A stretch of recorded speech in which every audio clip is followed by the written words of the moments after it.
Hello mommies, मैं नेहा हूँ, 2 बच्चों की मॉम। और आज मैं आपसे शेयर कर रही हूँ मेरे छोटे बेटे का नाइट रूटीन।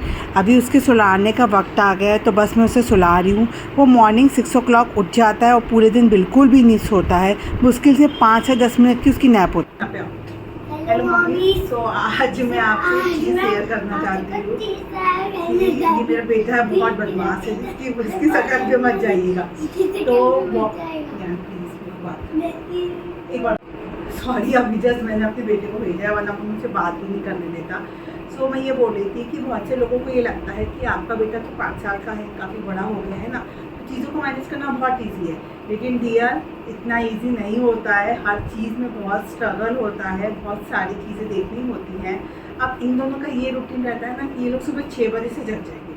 अगर छोटा जगेगा तो वो बड़ा को उठा देगा, और अगर बड़ा जगेगा तो छोटे को उठा देगा, ठीक है।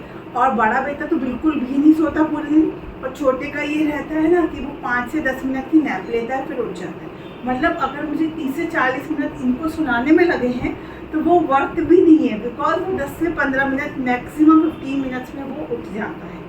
और फिर वो क्रैंकीनेस और मम्मा का टाइम चाहिए, क्योंकि बड़े बेटे को भी तो माँ की ज़रूरत है। वो भी छोटा ही है यार, वो भी इतना बड़ा नहीं हुआ है। उसे भी लगता है कि मम्मा मुझे पैम्पर करे, मुझसे बात करे, मेरी बात सुने, मेरे साथ खेले। और वहीं छोटे को तो माँ की तो रिक्वायरमेंट है ही ऑल द टाइम। सो बहुत डिफ़िकल्ट होता है। तो मैंने सोचा कि आज आपसे ये छोटी सी बात शेयर करूँगी। तो प्लीज़ किसी मॉम को इस चीज़ को लेके जज नहीं करें, या ये ना माने कि यार 2 बेटे हैं और एक तो बड़ा है, या 2 बच्चे हैं, एक तो बड़ा है और एक तो छोटा है, तो इजीली मैनेज हो जाता होगा क्योंकि बड़ा तो समझदार हो गया, तभी तो आपने सेकंड किया है ना। लेकिन ऐसा नहीं होता है, वो धीरे धीरे समझ आती है बहुत सारी चीज़ों को लेके। ऐसा नहीं, काफ़ी चीज़ों में वो समझदार भी है, लेकिन काफ़ी चीज़ों में वो ज़िद भी करता है, बहुत चिड़चिड़ाता भी है, वो क्रैंकी भी होता है। तो बहुत सारी चीज़ें मैनेज करनी पड़ती है। और अभी मैं अपनी मदर के आई हूँ, उनकी नानी के आई हूँ, तो थोड़ा बहुत मेरे लिए काफ़ी सपोर्ट हो जाता है मम्मी पापा का। मतलब मुझे ऐसा लगता है ना, अगर मैं उनके साथ नहीं होती तो शायद मैं ये वीडियो भी नहीं बना पा रही होती, तो मुझे टाइम ही नहीं मिलता। बस अभी आपसे बात करते करते ही मैंने अपने छोटे बेटे को सुलाया है। सुबह 6 बजे से जगा ये लड़का, मतलब कि पूरे दिन आफत मचा देता है। इसको नहीं देखो तो उसको देखो तो इनको ये रोना शुरू कर देते हैं, और अगर इनको देखो तो उनका क्रैंकीनेस और चिड़चिड़ापन और जो भी चीज़ें जिद नहीं बोल सकती हूँ वो शुरू हो जाती है। सो प्लीज़ आपके सराउंडिंग में जितनी भी मॉम्स हैं ना, या मॉम टू बी हैं, प्लीज़ उन्हें सपोर्ट करिए। वो जिस मेंटल स्ट्रेस से गुजरती है ना, आप सोच भी नहीं सकते। मतलब मेरे साथ कभी होता है ना, हाँ मैं क्या बोलूँ मैं आपको, उसे समझ में नहीं आ रहा है कि पूरे दिन दोनों बच्चों को देखती हूँ। भले घर के काम में भी मम्मी पापा का बहुत सपोर्ट है, मुझे खाना नहीं बनाना पड़ता, मुझे कपड़ों का काम नहीं पड़ता, लेकिन पूरे दिन इन बच्चों को देखना पड़ता है। एक को समर कैंप से लेने जाना होता है, तो दूसरे को फीड कराना, टाइम टू टाइम उसकी मालिश करना, उसको नहलाना, उसको तैयार करना। बड़े बच्चे को भी नहलाती हूँ, उसको भी तैयार करती हूँ, उसको खाना खिलाती हूँ। ऐसा नहीं कि उसे हाथ से खाना नहीं आता है, वो खाता है, लेकिन थोड़ा माँ के सामने बच्चे ज़्यादा ही नखरे करते हैं, ये आप समझ ही सकते हो। तो प्लीज़ अपने सराउंडिंग जितनी भी मॉम्स है उनको सपोर्ट करिए, उन्हें हेल्प करिए जहाँ तक हो सके, और प्लीज़ उन्हें कभी भी जज मत करिए।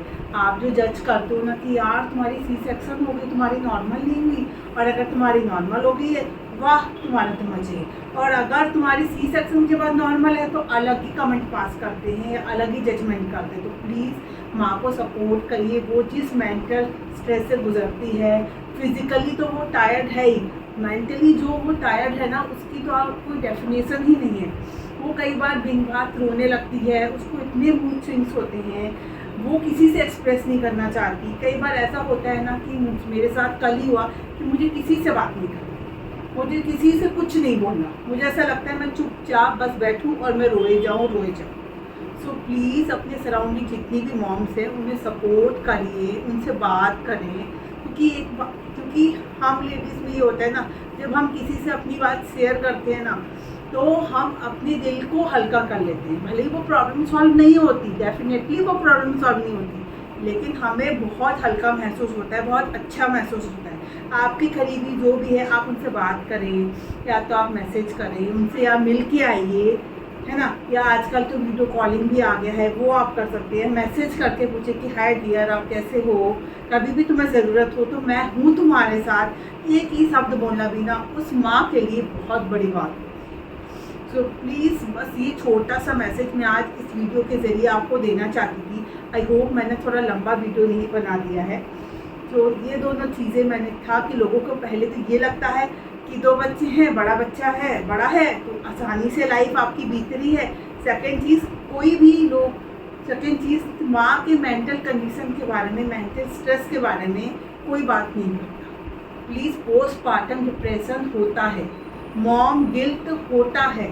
प्लीज़ उनको सपोर्ट करें, उन्हें जज नहीं करें और हमेशा उनके साथ उनसे बात करें। अगर आपका इतना भी उनसे बोलोगे ना कि क्या तुम ठीक हो, कैसी हो तुम, तुम्हें किसी चीज़ की ज़रूरत है, ये बहुत बड़ी बात होगी। ये 2 दिन शब्द ना उसको इतना अफेक्शनेट करवाएंगे, इतना अपना मन फील करवाएंगे ना जिसकी कोई अहमियत नहीं होगी।